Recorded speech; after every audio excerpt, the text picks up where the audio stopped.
everybody, this is Linda Summers, and I hope you're having a great day. Okay, so today I'm going to talk about loving someone where they're at.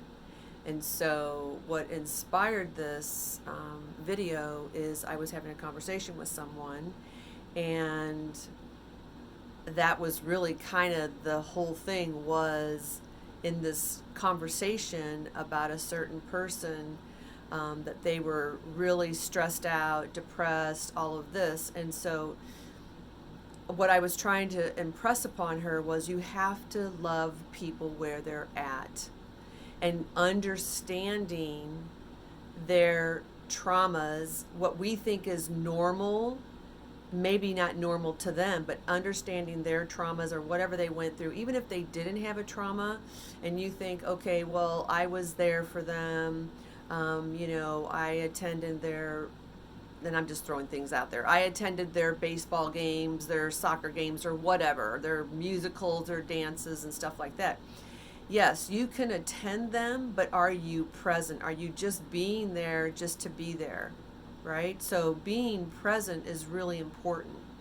And so when someone is acting up, it's really the behavior. It's not the person, but it's to understand where they're coming from. And I've said this in other videos, is that when you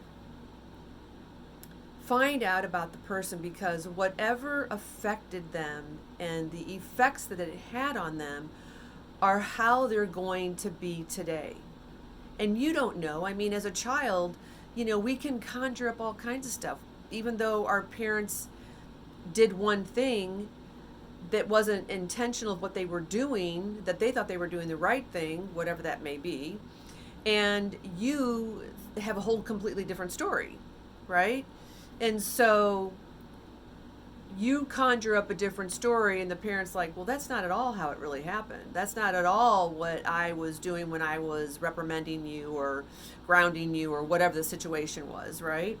But we conjured up something. Or, your mother had to go to work, and she was a single mom, and she had to go to work at a young, and you were at a young age, and maybe you were in your teens, and she had to go to work, and you were left alone, and, you felt abandoned. It could be a number of things. I mean, I don't want to make up any stories, but as a child, we can make up stories, and not to say that it wasn't real, but we can make up in our own mind of what that looked like and how it affected us. And so, and what they did, the effects of what they did affected us.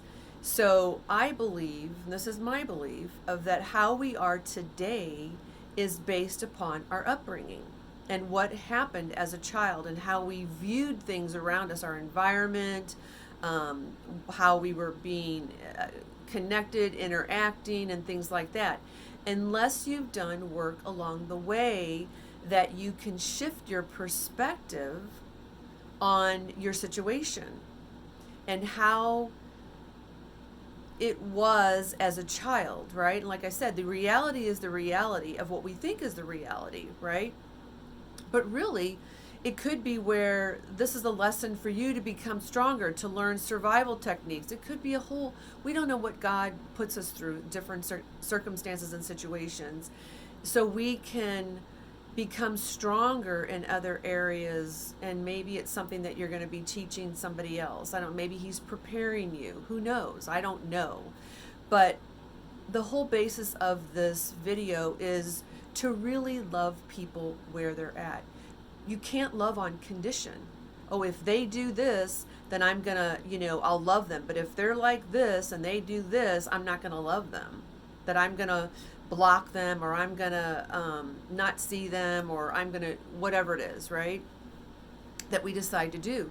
You have to still keep loving. Now, I do believe in setting boundaries. I don't believe in enabling. If you're enabling, that's not helping them any.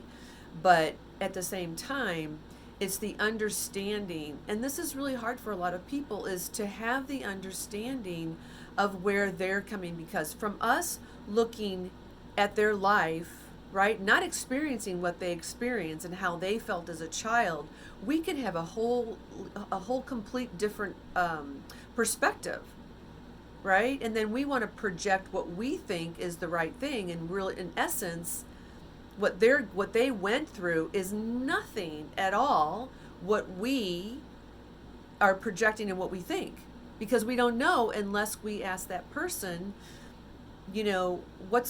how was your upbringing, what was going on, and how did that make you feel, and how, and getting to the emotional aspect, because what happens is and again, this is my belief, all diseases are one caused by dis-ease in the body, and the dis-ease is the emotional. So I believe all diseases are created from the emotional, because the emotional is dis-ease in the body.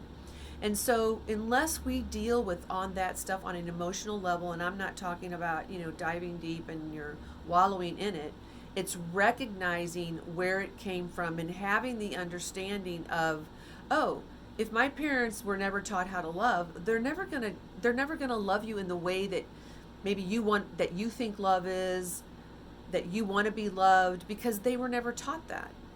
If they were never taught about money, and then how can they teach you? Or fill in the blank. They can't, because they don't know, because they were never taught that. So it's those the kind of understandings that what I'm saying is to have those understandings that if they were never taught something, they can't teach you that.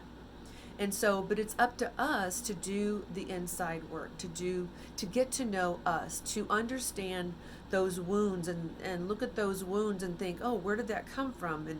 And how was that? And, and having the understanding, knowing about your parents and how they were raised, and if they were all about survival and they just, whatever the story is, but you need to know that, because it helps you to understand you and why you are reactive and get things triggered. And the worst thing is that by someone else's behavior, that you take it upon yourself, right? And it affects you, that causes health issues in you. So that's where loving ourselves, we're going to set the boundaries. And we're not going to allow someone else's behavior, we're not going to take that on. Because if you take that on, well, why would you, first of all? But if you take that on in a way that it becomes your problem, which it's not your problem, it's their problem, but it's the understanding of where they're coming from and why they're doing the things they're doing. Let's just say it's drugs or whatever, alcohol, right? This is my belief again, that I think that drugs and alcohol, whatever, it's running away from something. It's not wanting to feel the pain of life, the pain of a situation, a relationship, a job, whatever it is for you. And I said in my other a video a long time ago, mine was shopping. I thought if I shopped, it would take away the pain. Well, it never did. It actually caused more pain in my pocket. You know what I mean? So, but I had to realize that, oh, this is not really helping me. And so I had to go further and deeper into that as to the feelings of what I was feeling, right? So you don't want to take on, and you want to understand what they're feeling, what they're going through. Then you can have compassion, but don't take on somebody else's problems, because it's going to create more problems for you. We can help them and be present, and that's important, is you can be in a relationship, in with your children, in with whomever, the friendship or whatever it is, and you can be there, and they can, and still be very lonely. And they could be very lonely. Just because you're there doesn't mean that you're present. And that's something to really remember when you're with people. Are you being present? And my kids have called me out on this before when they were younger. I'll be doing the dishes, I'll be multitasking, because women can multitask, right? I'll be doing this and they're having a conversation with me, and I'm like, yeah, I'm listening. And they're like, no, you're not. And so it's to really be present, to really have that eye-to-eye connection. Because I'm sure that you have been with people that they're somewhere else. They're not with you. Even though they say, yeah, I'm listening, they're not listening. Because you can feel and tell when people are being present. And if you can't, start paying attention to that. because that's important. You want people to be present. At least I do. I think it's really important for us to be present, because then we know that they are with us. There is this connection that we're building. And it is important with your kids, your family, your friends, your lover, your partner, your business partner, whomever it is, life, yourself. It's really important. So that's really my message for today, is to really love people where they're at, because it is so easy to love the lovable. It's the hardest to love the unlovable. The people who do behavior things that we are not accepted of, because it's something that we don't, we look down on that, or, they shouldn't be like that, and, they've been doing this, and they're whatever. You have no idea what their circumstances are. You may think you do, but you have no idea. None. And until you get into their world and you have the understanding, only then can you have the shift in perspective, which could actually affect them in their own life, and them transition and come out of whatever it is that they're in, a situation that they're in. Because no matter who it is, especially a child, your children, and so you want to keep loving them. You have to keep loving them no matter where they're at. Because to forget about them is the worst thing that you can do. To block them out of your life is the worst thing you can do. You don't want to block. Because then it just makes their situation more, and they go deeper and deeper and deeper and deeper. And they're so deep that they can't even come up for air. So I'm really big on relationships, because we're always constantly in relationship with something or someone. And I'm big in connection and having that eye-to-eye contact, and that being present with that person. Because then it makes them feel like they've been heard. And so life with that person can be very different. And this person, she wasn't getting that. And what happens is what I notice is that we go into this inner child. It's this inner child that's like, well, I'm not going to do that. I'm not going to talk to them. It's their problem. That's not a however old, 80-year-old, 75 or 60 or whatever old. That's not a mature adult.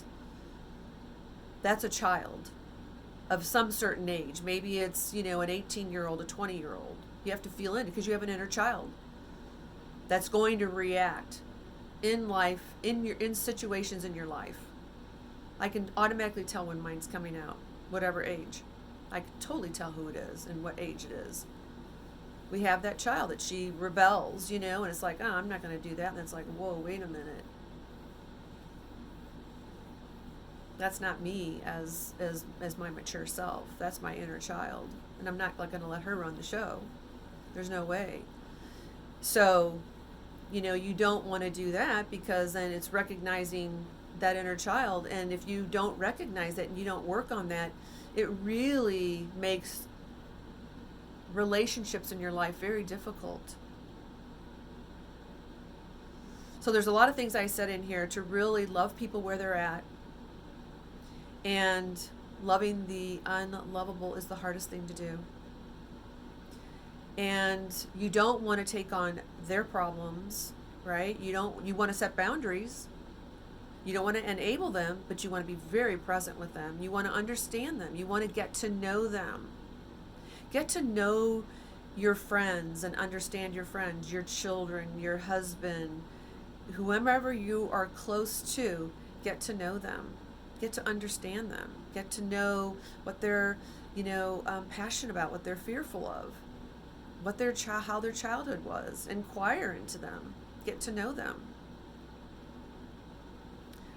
You don't want to bring on health issues, because when you do that, then when you take on their problems, you're bringing on health issues.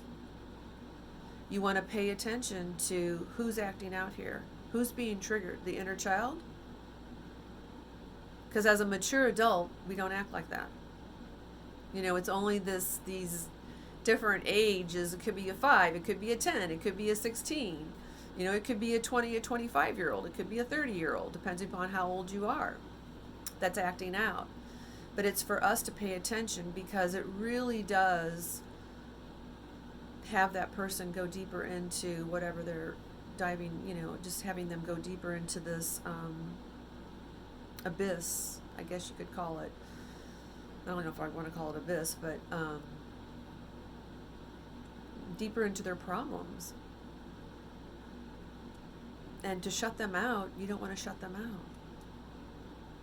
You want to understand, you know, and the only way to understand is to inquire and to ask.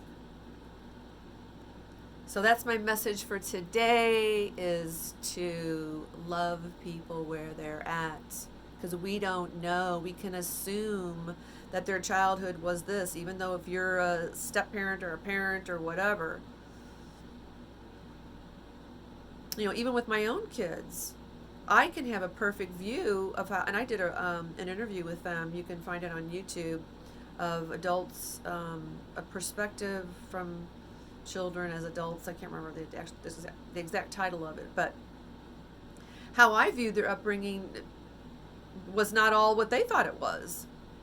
You know what I mean? Or how I was not at all. You know, they had some different perspectives, which was great to know. Because at the time I'm thinking, you know, oh yeah, I know, you know, I'm the parent, you know, and da da da da da. But that's why you want to know, you want to understand, and have those conversations, no matter how old they are. You want to have those conversations. It's really important. So you can build that relationship and have that understanding. And when they are going through certain things, you know. So that is my message for today. And don't forget to comment, subscribe, like, hit the bell for notifications so you'll know when the next video will be up. And yeah, so I'll see you on the next video, and hope you have a wonderful day. Love you. Mwah. Bye.